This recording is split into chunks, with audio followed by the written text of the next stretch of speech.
Okay, we'll bow in. Up. All right, salute. Okay. Is John coming? Ready? Turn. 1, 2, 3. 1, 2, 3. 1, 2, 3. 1, 2, 3. 1, 2, 3. 1, 2, 3. 1, 2, 3. 1, 2, 3. 1, 2, and stop. To the side. 1, 2, 3. 1, 2, 3. 1, 2, 3. 1, 2, 3. 1, 2, 3. 1, 2, 3. 1, 2, 3. 1, 2, 3. 1, 2, and stop. Okay, center. Hands up. Reach down. 1, 2, 3. To your right. 2, 3. To your left. 2, 3. Center. Inhale. Exhale. Hands up. Reach down. 1, 2, 3. To your right. 2, 3. To your left. 2, 3. Center. Inhale. Exhale. Hands up. Reach down. 1, 2, 3. To your right. 2, 3. To your left. 2, 3. Center. Inhale. Exhale. Okay, hands in your waist. Circular movements. 1, 2, 3, 4, 5, 6, 7, 8, 9, 10, 1, 2. Reverse. 1, 9, 10, 1, 2. Center cross. Knees. Circle movements. 1, 2, 3. Oh, you didn't leave yet? 5. So Eddie, you leave tonight? Oh. Oh. 9. 1 and stop. Switch hands. 1, 2, 3, 4, 5, 6, 7, 8, 9, 10, 1, 2. Center. Hands on your waist. Neck turning. 1, 2, 3, 4, 5, 6, 7, 8, 9, 10, 1, 2. Back and forth. 1, 2, 3, 4, 5, 6, 7, 8, 9, 10, 1, 2. Center tilt to the side. 1, 2, 3, 4, 5, 6, 7, 8, 9, 10, 1, 2. Center down, circular movements. 1, 2, 3. Reverse. 1, 2, 3. Center. Pull in, inhale. Exhale. Inhale. Exhale. Inhale. Exhale. Okay, spread your feet. Turning. 1, 2, 3, 4, 5, 6, 7, 8, 9, 10. 1, 2, 3, 4, 5, 6, 7, 8, 9, 10. 1, 2, 3, and stop. Go stretch it out.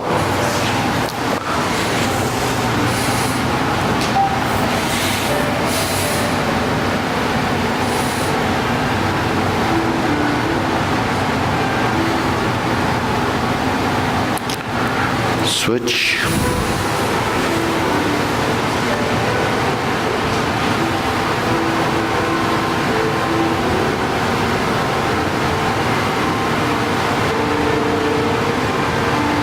Switch.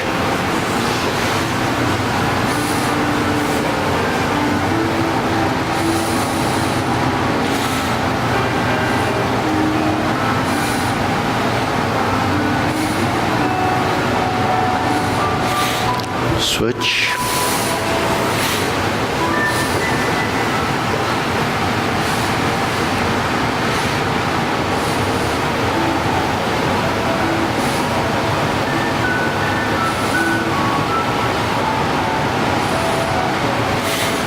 Switch.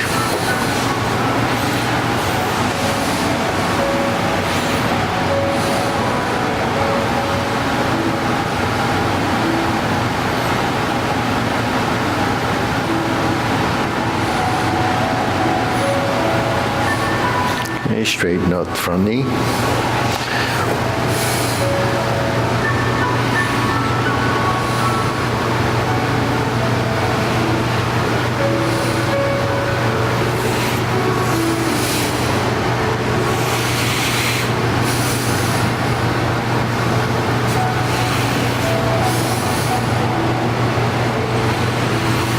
Switch.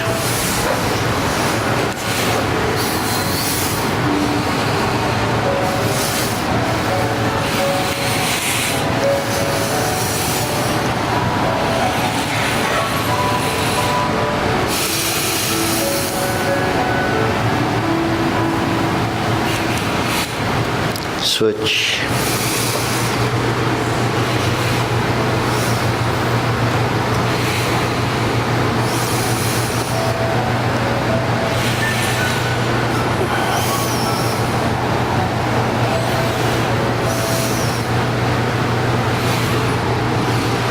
Switch.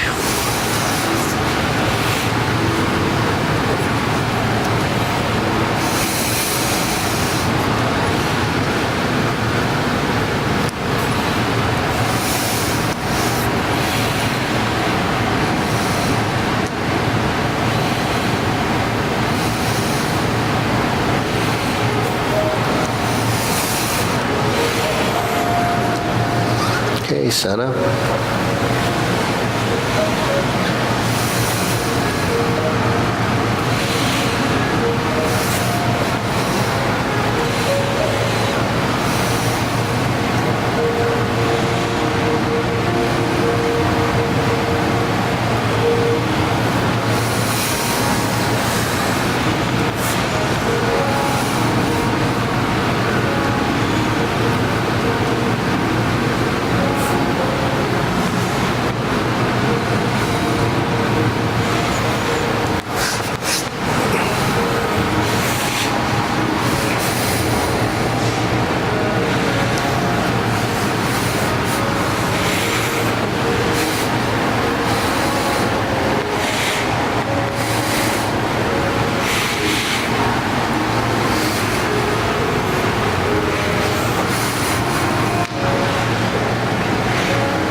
Okay, shake it out.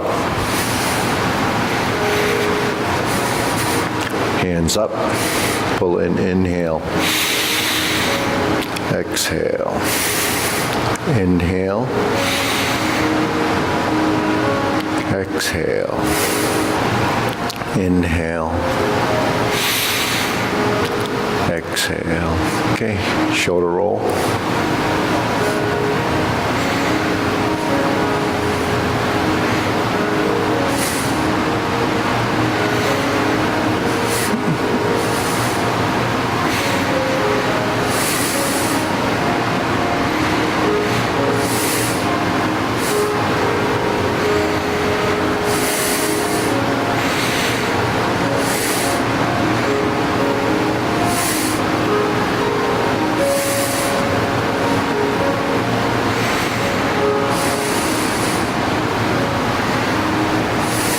And reverse. 2, 3, 4, 5, 6, 7, 8, 9, 10, 1, 2. Okay, press, release, exhale, inhale.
And stop. Hands up. Pull in. Inhale. Exhale.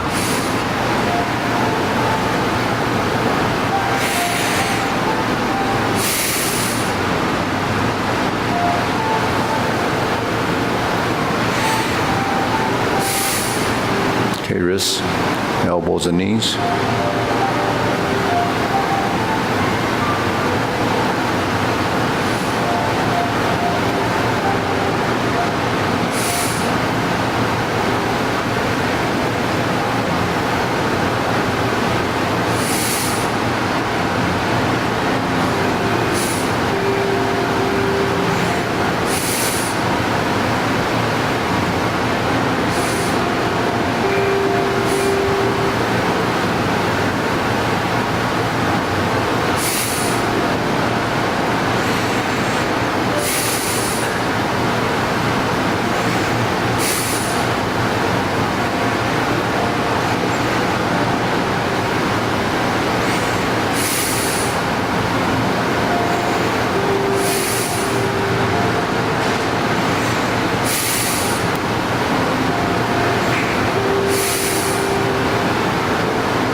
Reverse.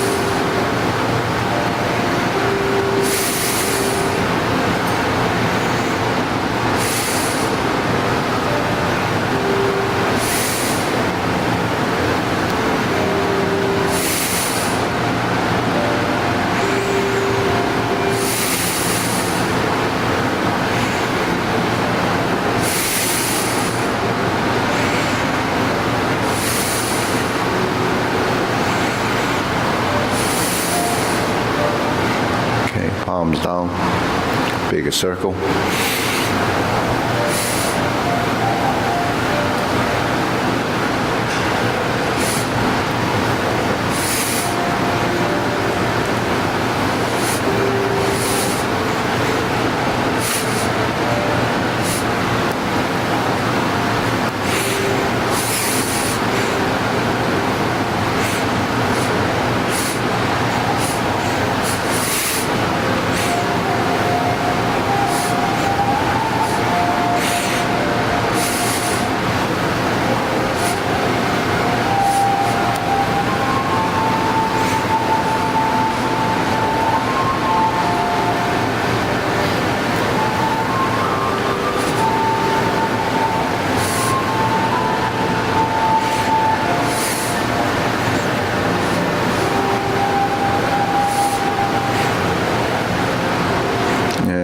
Sana.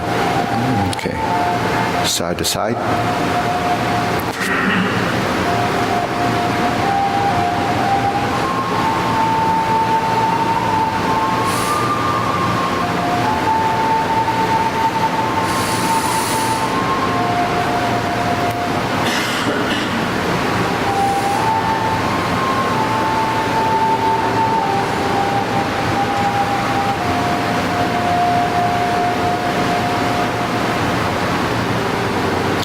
Sana. Okay, lift up.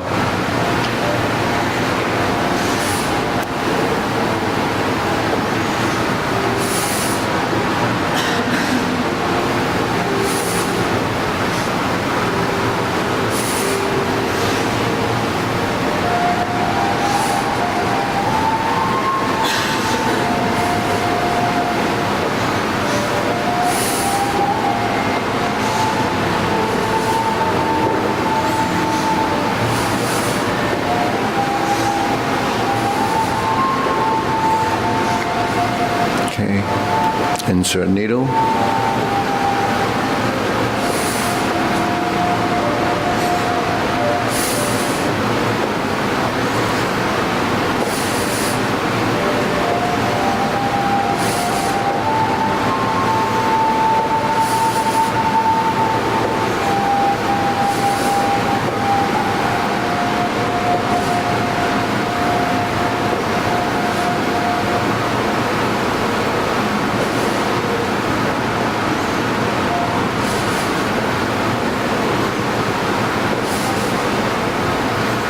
Switch.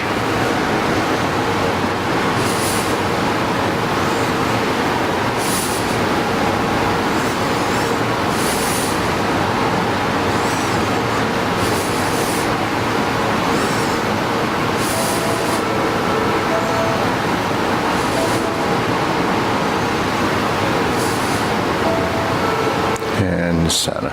Okay. Leg swing.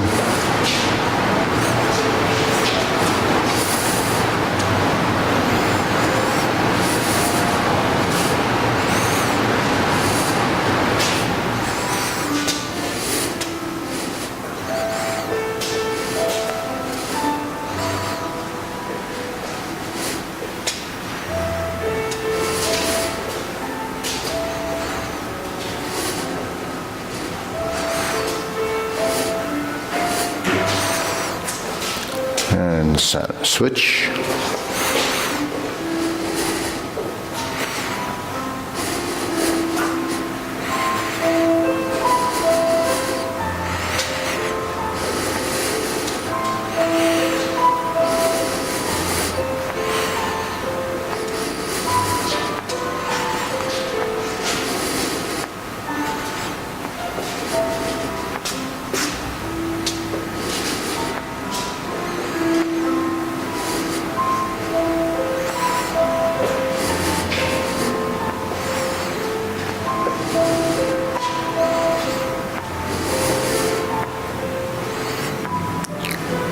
And Sana. Okay, side to side.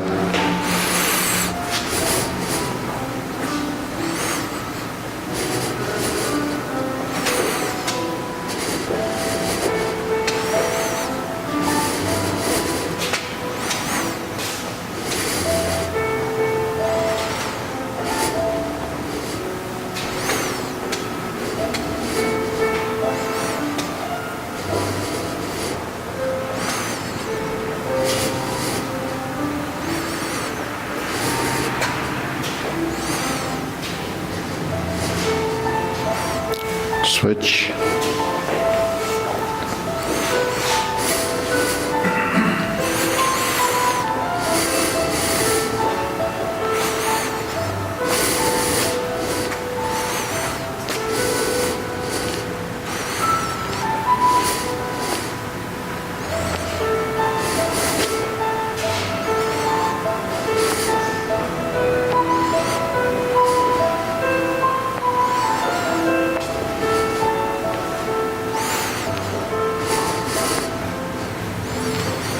Hands, okay, shake it out.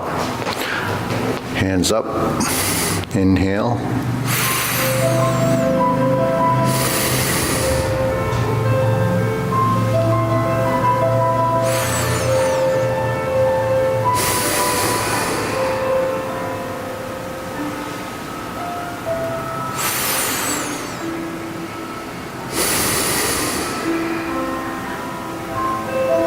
Okay. Silk grilling.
Switch.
Okay, open and close.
switch.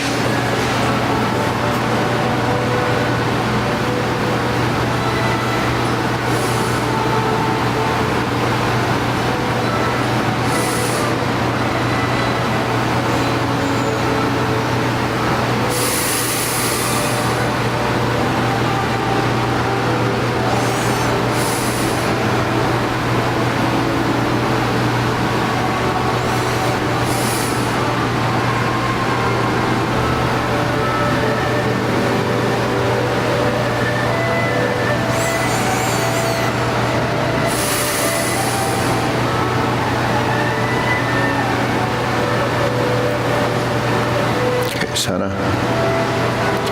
Circular movements.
Okay, lower hoop.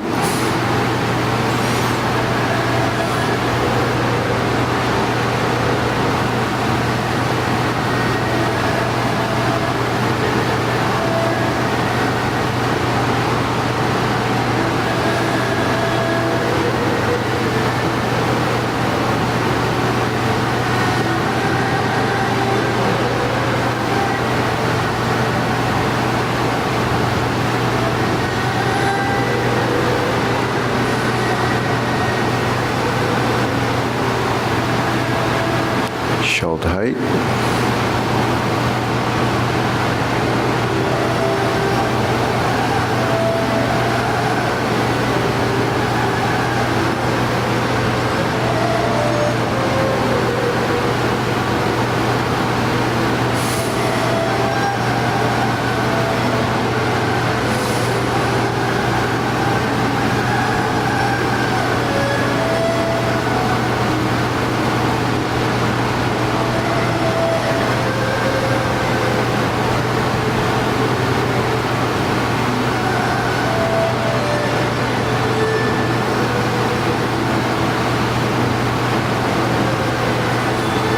Elbows down.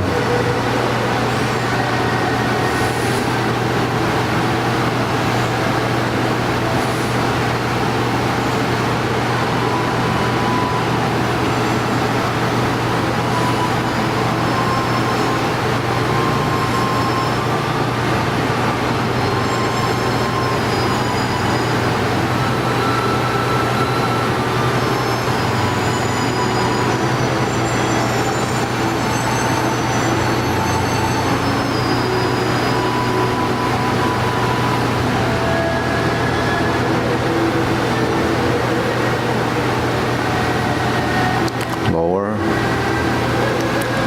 palms down.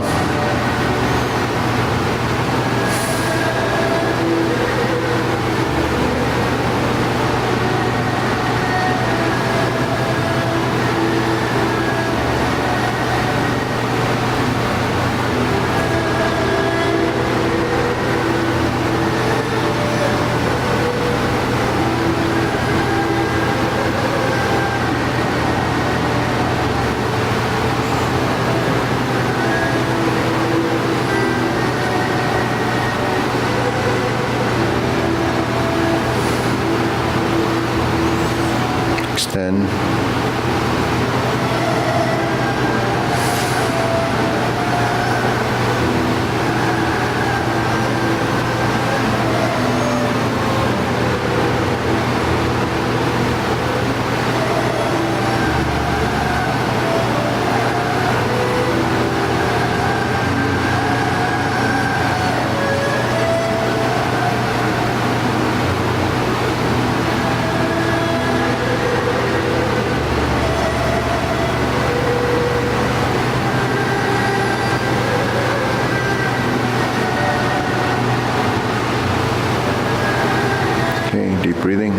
inhale.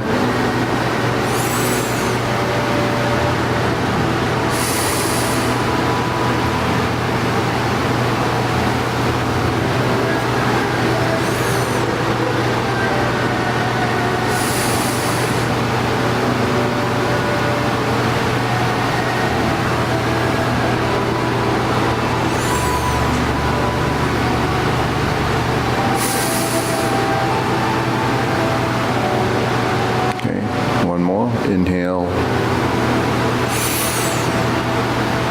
exhale. Okay, diagonal flying.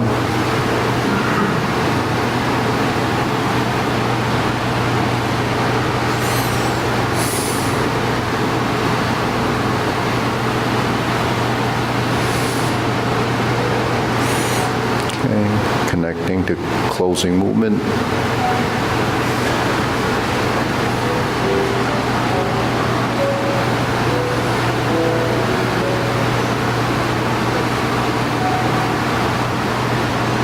Okay, try again.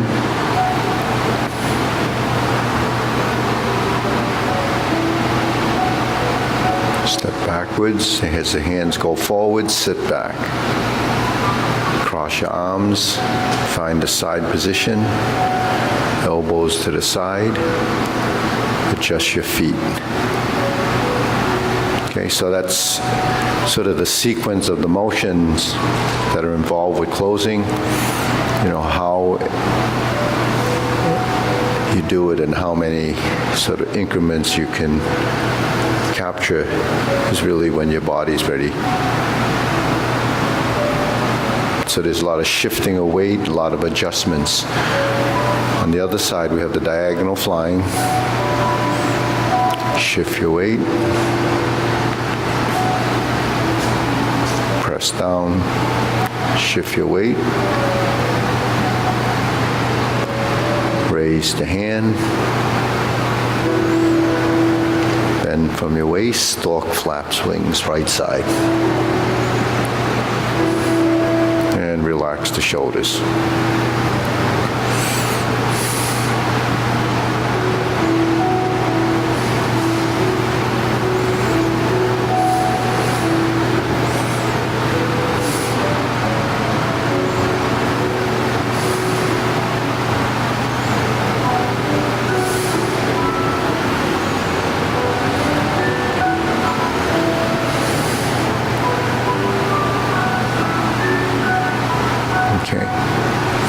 Diagonal flying again.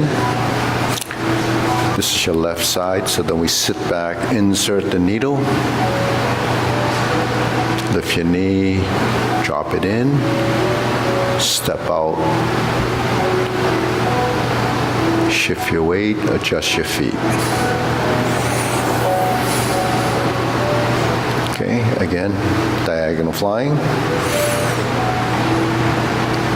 Turn toward the side, pull the front foot in, lift up, drop it in, take a step forward, shift your weight back and forward, adjust your feet, pivot on the heels, one at a time.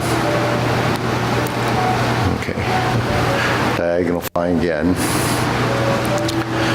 Stroke down, part the horse's mane.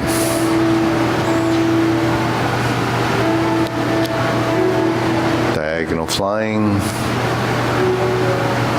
part the horse's mane. So that's your transition to, so part wasn't diagonal flying, similar in motion, but the important part is to sink your elbow and relax the shoulder. So if you go into the position and then you're just going like this, then you're not sinking your elbow and relaxing your shoulder. You're bringing your hands down. If you bring your hands down, it doesn't connect to the body, right? So if you're in the forward position, you have to sit back, align, sink your elbow, and then you would settle in your legs. Then as you turn your body, you would create the motion through the waist. So the waist has to tie to upper and lower coordination. So in this position, we're forward, we turn, we're back. we turn, and we spread. See, so there's all these, timing phases in the movement that you have to integrate. So as the hands and legs start to build that relationship, that has to tie to the waist. Then the solid and empty is through your legs, which is shifting of weight. So there's a lot of little things that has to happen, but it's all body intelligence. Inhale, exhale. So when you first learn this, it's just identifying the posture, identify the motion and the pattern, like cloud hands, right? So cloud hands is just 2 circles.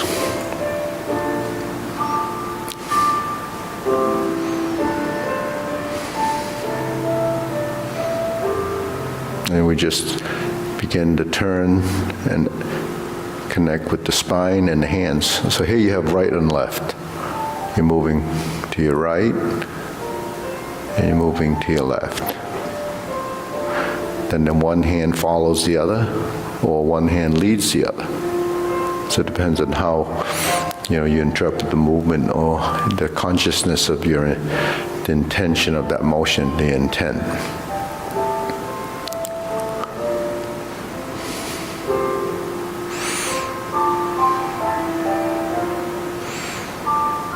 So what 2 circles are these? These are the circles that are here.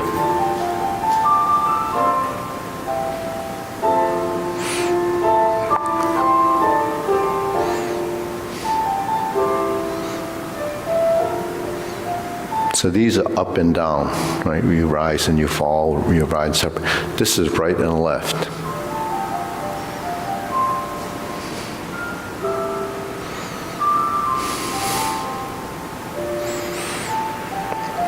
When you activate the feet, now you have right, left, up, and down.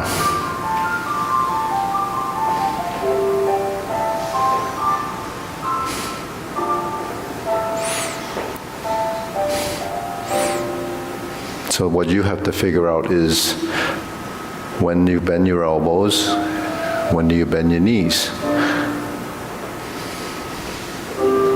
If we go back,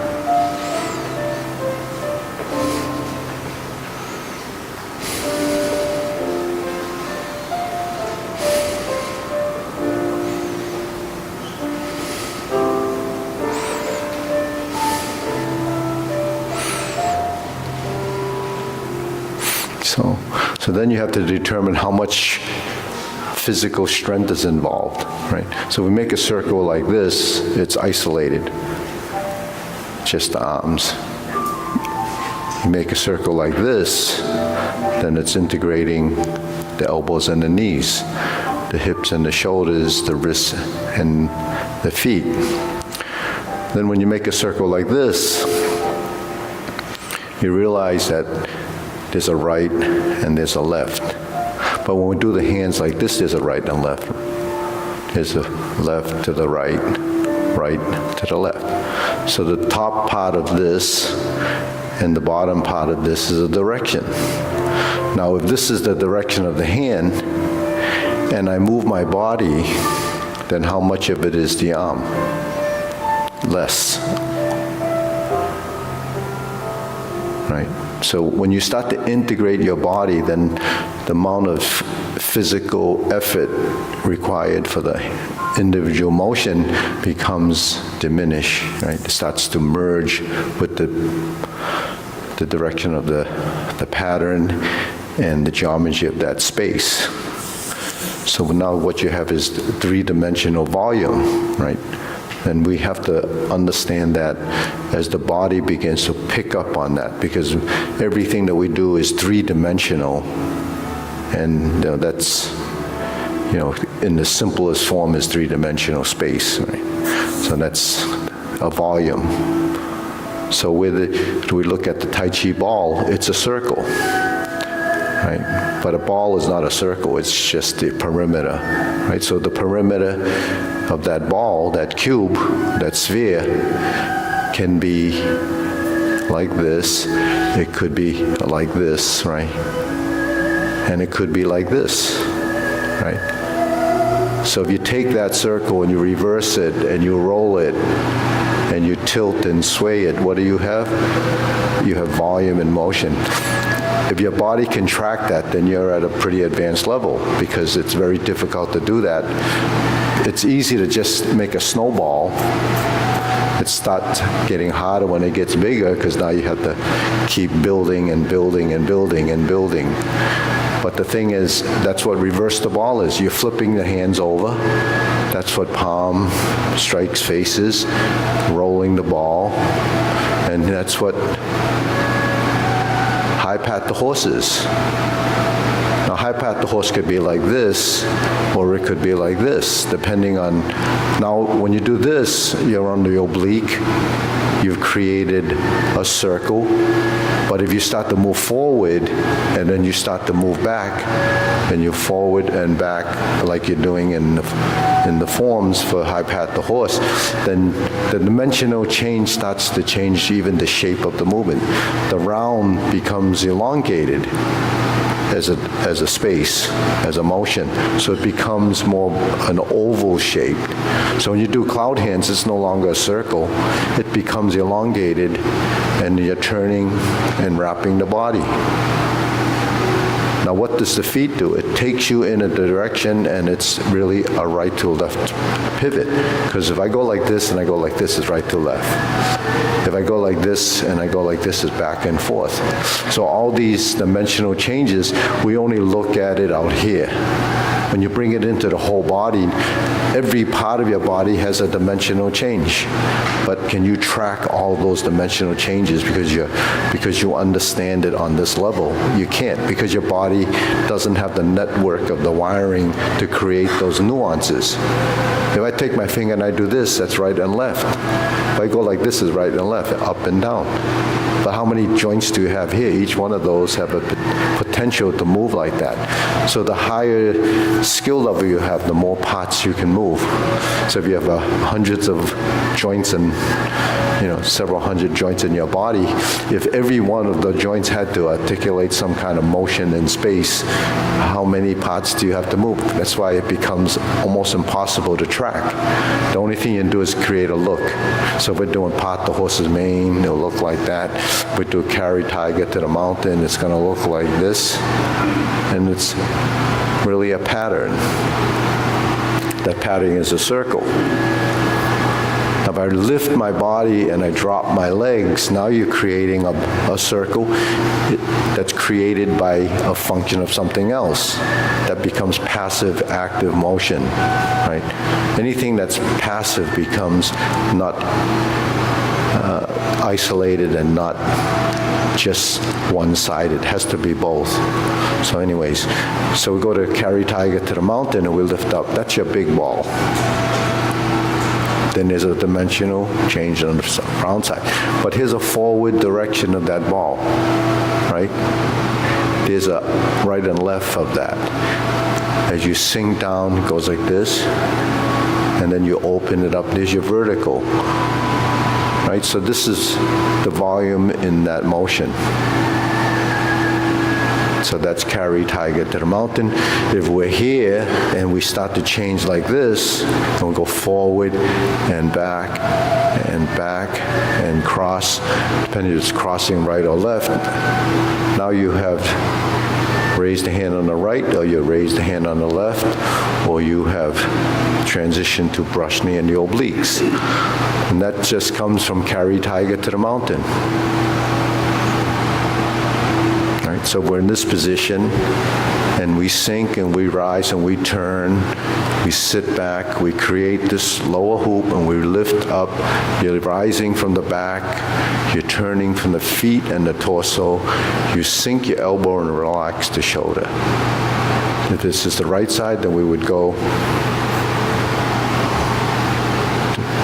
to brush knee. If it's the left side, then we would do carry tiger to the mountain to raise the hand, bend from the waist, counterclockwise rotation to stork flaps wings. Right. So you can see how integration of body is much different from just the pattern, because the pattern just is creating the motion as a figure out in space. So the same applies when we do the infinity sign.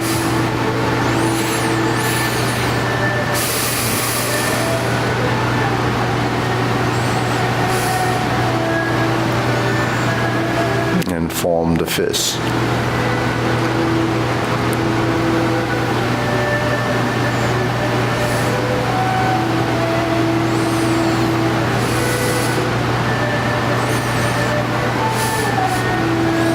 And strum the lute. So you identify with this as vertical elbow, triangle position, and center line. Now we step up and we create the vertical line, and we form the fist, and we punch, and we go backwards, and you go to the left, and you go to the right, and you punch again, cross your arms in front of the sternum or your solar plex, then you have leopard and tiger, springs to mountain. But from this, we have this. From this, we have this.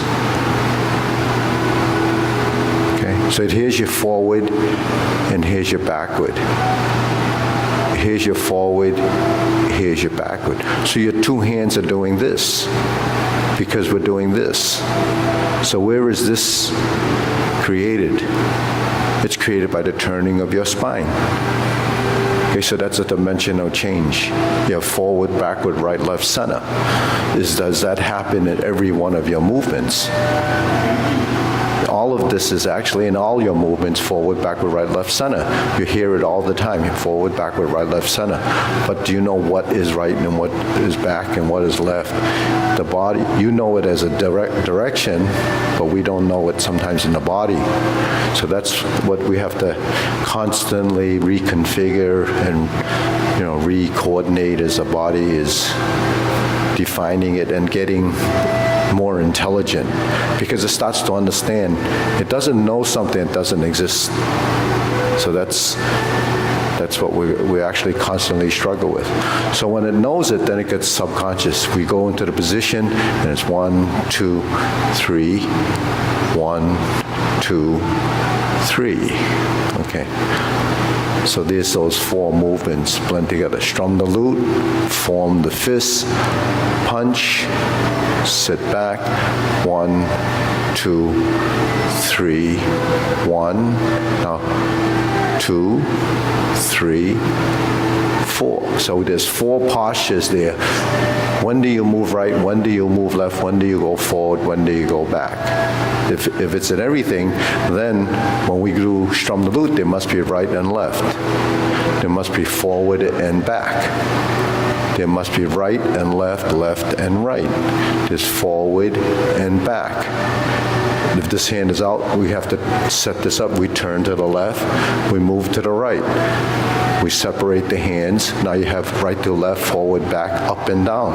Because for this hand to come to here, it has to go up, and then the hands separate, that's right to left, and then it goes forward and back. So that's what dimensional volume is, when you do your form. With the dimensional volume, then you blend it together, it becomes fluid, because there's no corners in Tai Chi, it's circular. So you have boxes, though, when you first learn it, because inside that cube is really a ball. It could be on the outside, it could be on the inside. So if you can understand that concept, then you're going to begin to understand why it takes so long and takes so, it's so frustrating to get past the threshold of a movement, because the body has to begin to learn it. And that's in your brain and the network of your neuromuscular connections, because those are patterns of motion that's been accumulated in here, and this is what you draw off of. Now, for functionality or motion or other things that you may do, those movements might already exist. maybe not in this form, but there is this movement, right? But it's very simple. Okay, all right, deep breathing.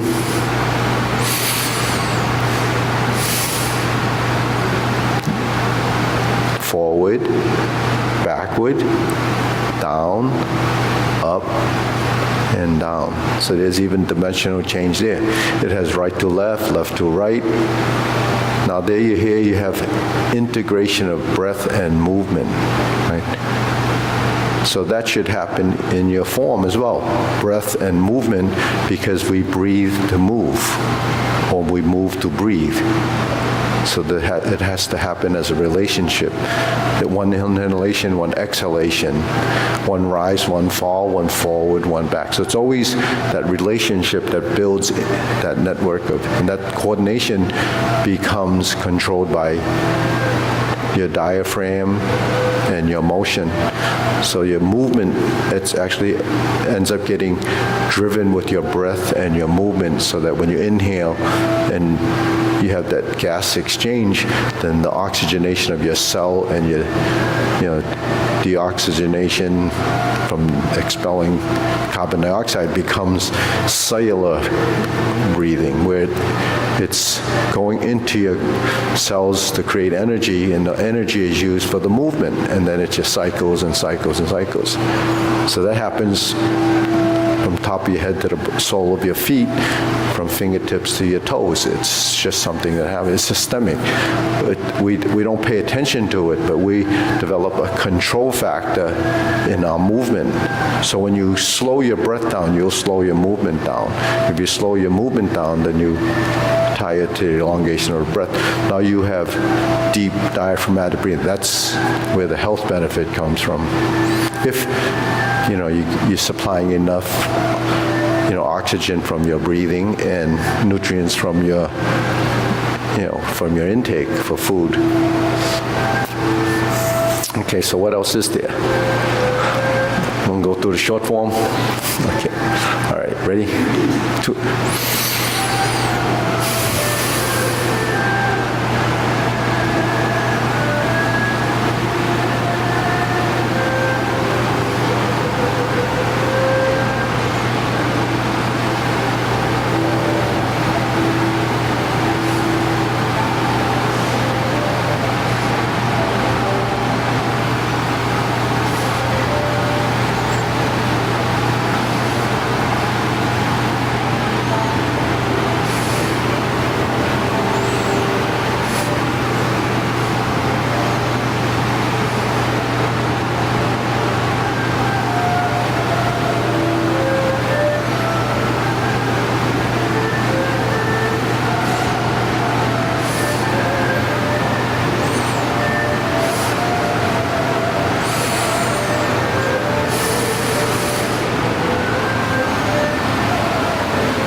Okay, deep breathing.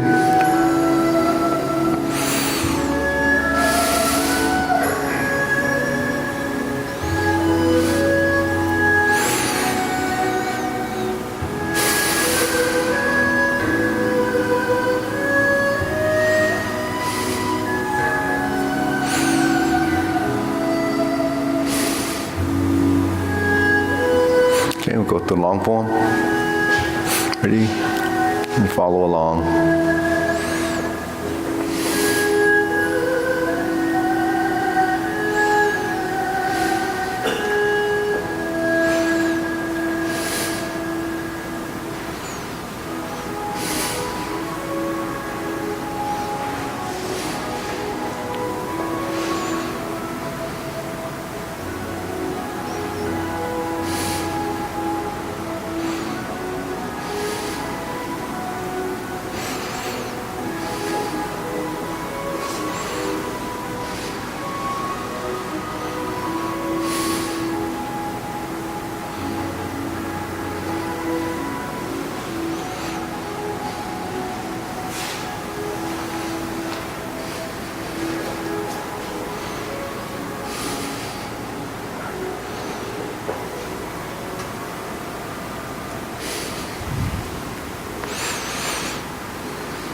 Go forward, twist to the left, then you turn to the right.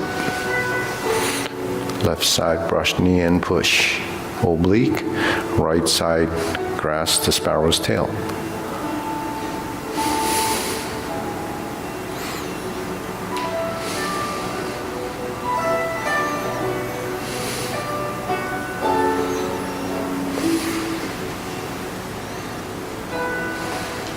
Turn, fist under elbow.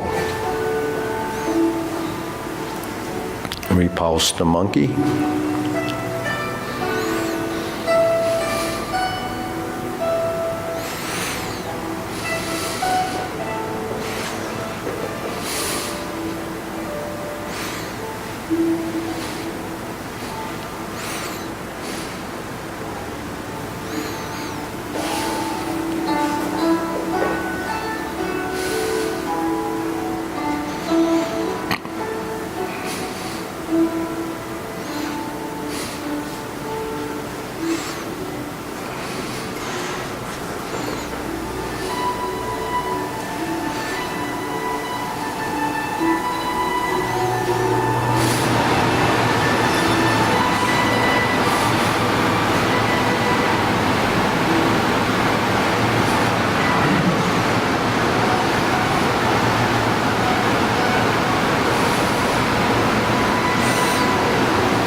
through the kicks. First instep kick.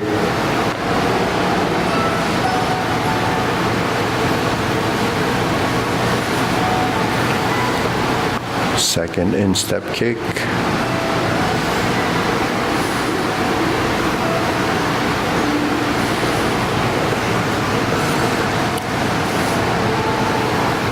Left heel kick.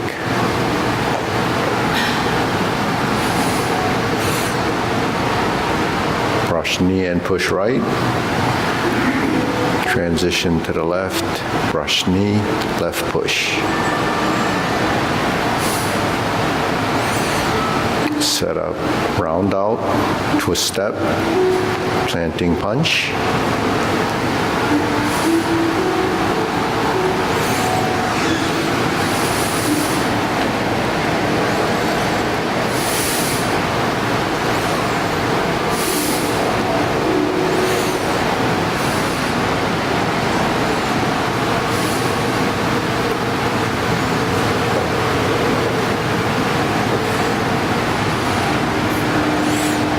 Beat the tiger.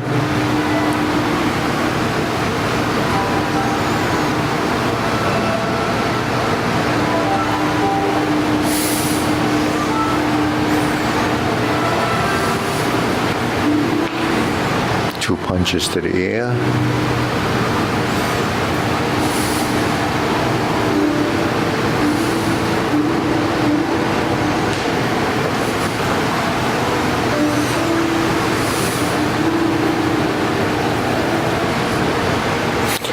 Parry and punch.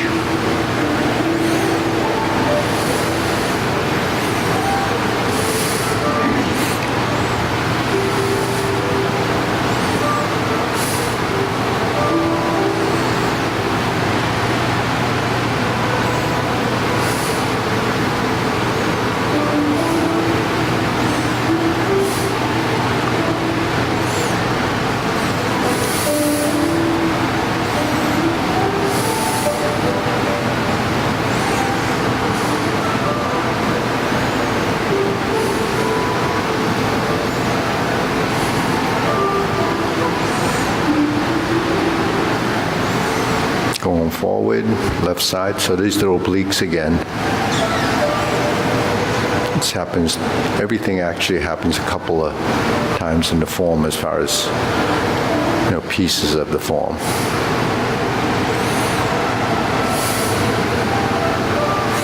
Back to single whip in the front to reverse the ball. Once we reverse the ball,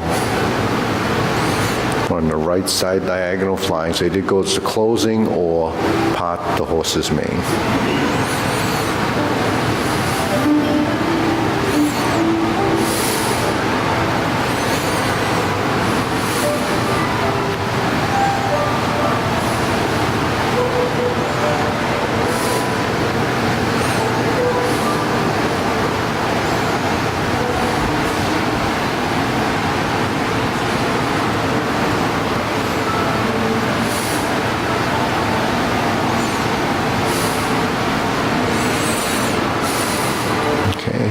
Four corners, Jade Lady work shuttle.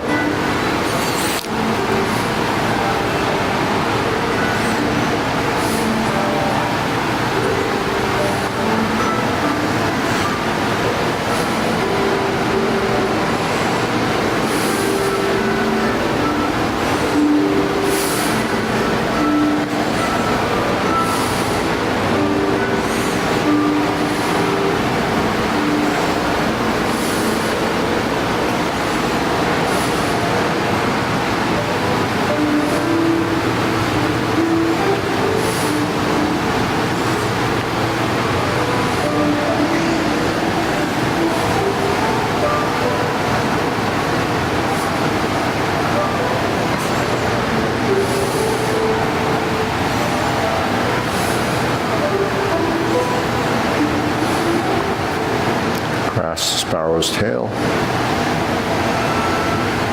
single whip.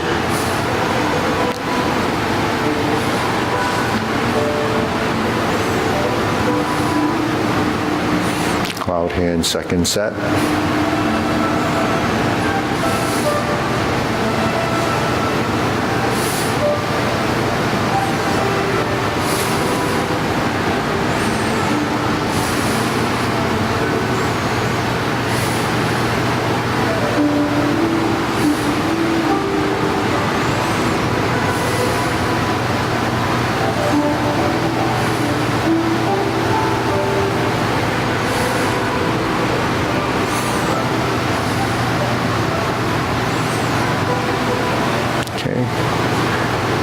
position, cover hand, snake sticks out tongue, hold down, shift the up step, golden cockroach stance on one leg, step through, kick and poke, reverse the stance, repulse the monkey.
Palm strikes face.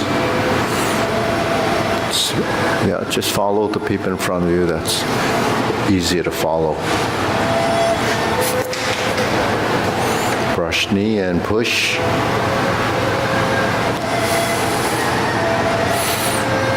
Twist step. Punch down the crotch. Step up, grasp the sparrow's tail.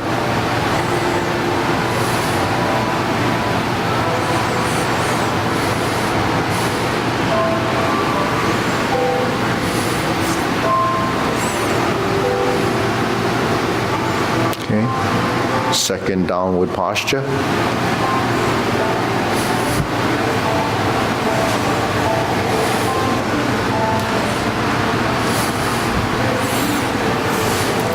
Cross hands. Hook your wrists. Palm strikes face. Turn. Double lotus. Draw bow to shoot tiger. Palm strikes face.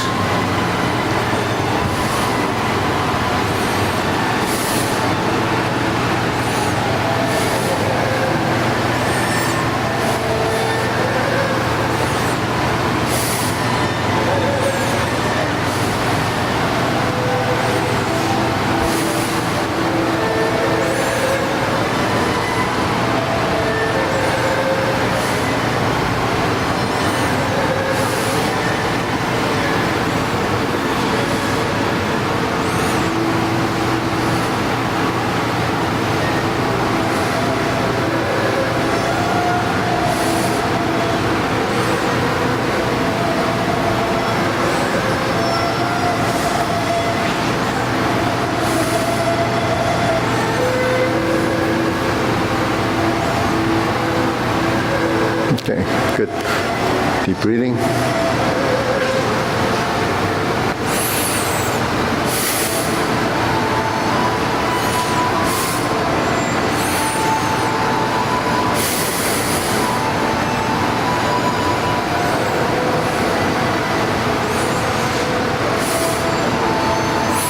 So, any questions? So, recently we've been talking about this event, the 13th World Open. It's going to be October 5th. We try to get people that do Kung Fu and the kids to do it, but this is local. It's right over by Roxbury Community Senator Reggie Lewis Athletic Field. They're holding the event there. This group was from New York, or they are still from New York, but the tournament used to be held there in the city or somewhere in New York. They moved it to Massachusetts last year, and they held it in Stoughton. This year they're holding it here. So, because it's local, you know, I talked to Nan about it, that maybe you want to compete in the group form, or there's also individual categories. So you can do Tai Chi Paradigm, or you can do the broadsword. Now, why I say it's local is because you don't have to stay in a hotel. You can drive there. It's like a few hours a day of the day. Because Nan and a group went down to Connecticut one year.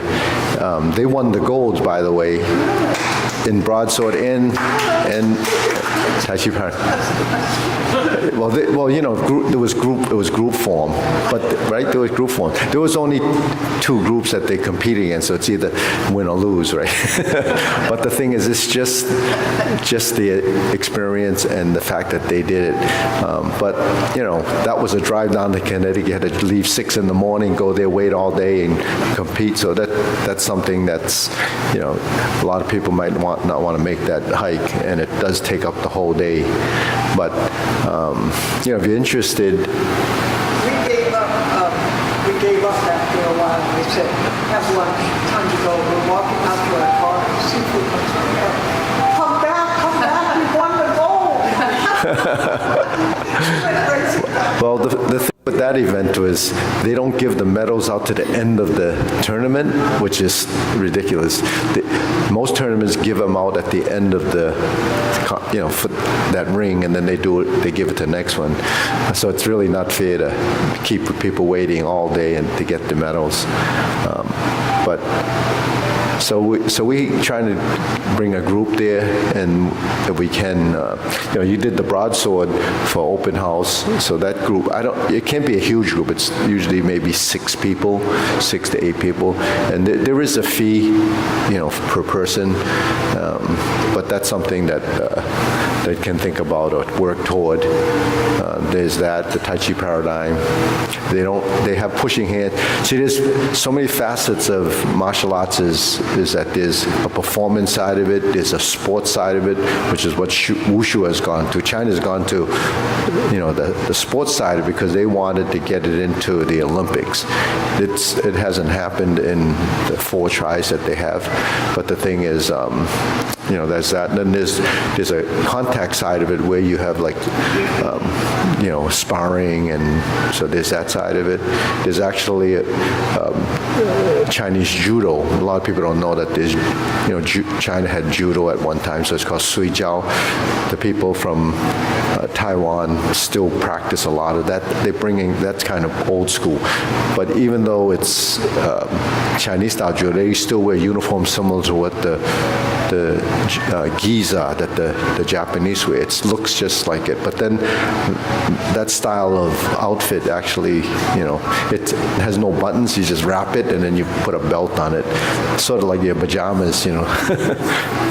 So, and then there's the health aspect of it and the sports side of it. So we do it more for the health side of it, and, you know, for the demographics. And we have a, you know, older population that want to do this, but, you know, there's no reason why you can't step it up and get that experience. You don't have to do it every time there's an event, but it's good to just, you know, it's been what, 10 years? Since 10 years since you competed, right? Yeah. So, I mean, it's something to think about. But you need a group that's proficient enough to work together so that, you don't want to, so anyone that's practiced toward it, you can do it. And then you can, go and watch, because we have a lot of people competing. Well, I think we have a lot of people, and it's, 20 minutes from here. Shifu, I do have a question about in the long form. In the long form, yeah. After we do diamond climb, Yeah. we step up, how much does the torso go down? Are you just moving forward and then rising? Oh, you mean in the... Actually fall and then So when you're in the diagonal flying and you step up, so most of the time your spine should be vertical. Vertical meaning plumb, right? So there's a concept of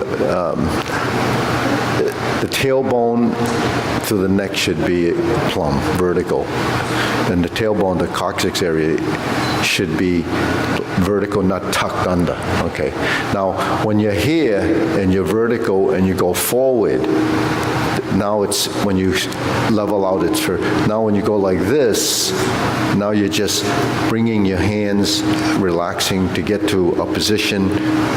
That's the integration of the body, the hands and legs, and then you go up, and then you go down, and then you go up. So, every time you bend and you fold and your body responds and counterbalances your body so you don't tip over, right? That's part of proprioception, part of awareness of your space.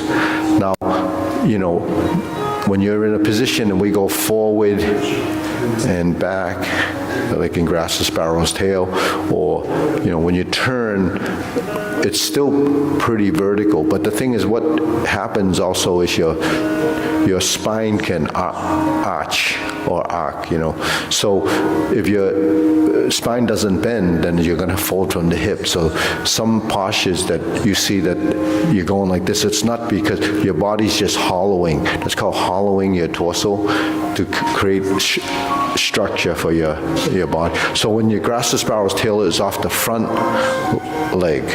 So when you turn, and then you turn, and you sink and so forth. Now, sometimes if you watch videos and you see the Wu Style Tai Chi, they have more of a lean, right? They have that lean. And the Yang style has the vertical. But because Wu's was developed from the Yang, we do it kind of both ways.